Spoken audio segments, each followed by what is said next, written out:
Doctor Kalam यांचे बालपण. माझ्या बालपणीच्या जगात पुस्तक म्हणजे माझ्यासाठी एक दुर्मिळ वस्तू होती. माझ्या गावात एस.टी.आर. माणिक नावाचे एक क्रांतिकारक राष्ट्रभक्त होते. त्यांच्याकडे पुस्तकांचा बऱ्यापैकी संग्रह होता. त्यांनी मला पुस्तके वाचण्यासाठी सदैव उत्तेजन दिले. मीही मिळेल ते वाचत गेलो. पुस्तके मागण्यासाठी मी त्यांच्या घरी धाव घेत असे. माझ्या लहानपणी शामसुद्दीन नावाच्या माझ्या एका दूरच्या भावाचा माझ्यावर बराच प्रभाव होता. रामेश्वरममध्ये येणाऱ्या वर्तमानपत्राचा तो एकुलता एक वितरक होता.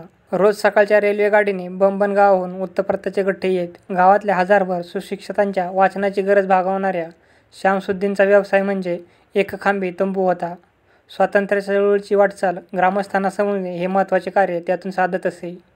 कुणाला भविष्य जाणून घेण्यात रस असे, कुणी चेन्नईच्या म्हणजे मद्रासच्या बाजारपेठेत सोन्या चांदीचे भाव समजण्यासाठी उत्सुक. थोडेजण जिज्ञासू वृत्तीचे हिटलर, महात्मा गांधी आणि बॅरिस्टर जर्नांबद्दल गांभीर्याने चर्चा करत. पण झाडून सर्वजण पेरियार, ए. रामास्वामी यांच्या चळवळीबद्दल जाणून घेण्याचा रस होता. मी 8 वर्षाचा असताना 1939मध्ये दुसरे महायुद्ध पेटले. काय कारण असेल ठाऊक नाही, पण त्या सुमारास बाजारात चिंचुक्यांना अचानक भरपूर मागणी वाढली.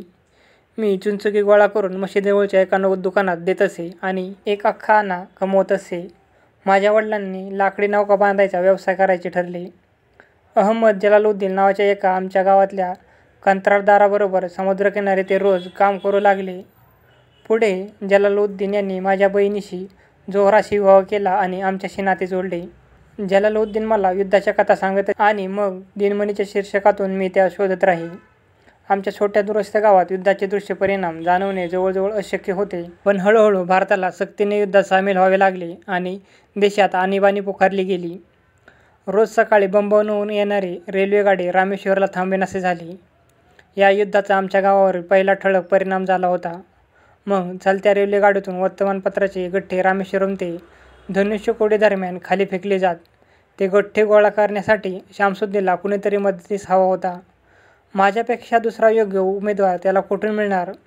माझ्या आयुष्यातील पहिली कष्टाची कमाई करायला शामसुद्दीनचा असा हातभार लागला.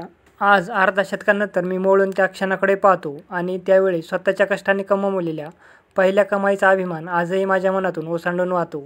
माझ्या वडिलांकडून मी प्रामाणिकपणा आणि स्वयंशिस्त शिकलो, तर आईने मला चांगल्यावर विश्वास ठेवण्याची आंतरिक शक्ती दिली, दयाळू वृत्ती दिली.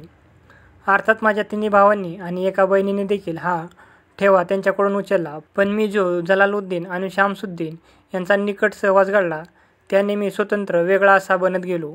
शाळेत शिकायला न मिळालेला शहाणपणा मी जलालुद्दीनकडून शिकलो, तर शामसुद्दीनकडून मी चेहऱ्यावरून दुसऱ्याच्या मनातले, शरीराचे व डोळ्यांचे भाव ओळखायला शिकलो.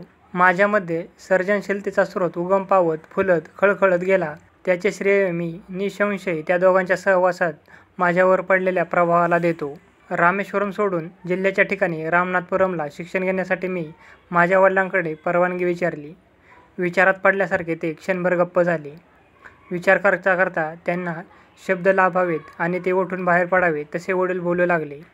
ते म्हणाले, अबोल, तुला मोठे व्हायचे असेल तर गाव सोडून शिक्षणासाठी बाहेर जायला हवे. सिगल पक्षी घरटे सोडून एकटे दूरवर उडत जातात आणि नवीन प्रदेश शोधतात. तसे या मातीचा आणि इथल्या स्मृतीचा मोह सोडून तुझ्या इच्छा आकांक्षा जिथे पूर्ण होतील तिथे तुला जायला हवे. आम्ही आमच्या प्रेमाने तुला बांधून ठेवणार नाही. आमच्या गरजा तुझ्या रास्ता अडवणार नाहीत. माझी आई मला दूर पाठवायला काळजीने आढेवेढ घेत होती. शामसुद्दीन आणि जलालुद्दीन माझ्यासोबत रामनाथपुरमला आले. त्यांनी माझे नाव शाळेत घातले. माझी राहण्याची नीट व्यवस्था केली. पण श्वार्ज हायस्कूल आणि या नव्या वातावरणात माझा जीव रमेना.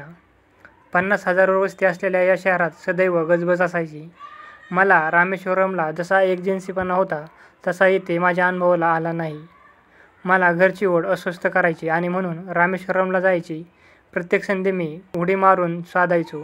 इथं असलेल्या शिक्षणाच्या उदंड संधीपेक्षा आईच्या हाताच्या गोड पोळ्यांची ओढ मला मोलाची वाटत असे. हळूहळू माझे घरापासून दूर जाणे मी स्वीकारत गेलो. नव्या वातावरणाशी जुळून घ्यायचे मी मनाशी ठरवले, कारण माझ्या वडिलांच्या माझ्याकडून विशेष अपेक्षा आहेत हे मला ठाऊक होते. मी कलेक्टर व्हावे अशी त्यांची इच्छा होती. त्यांचे स्वप्न पूर्ण करणे माझे कर्तव्य होते. त्यासाठी रामेश्वरममध्ये वाटणारी सुरक्षितता, तिथले प्रेमळ वातावरण यांचा त्याग करणे मला भाग होते.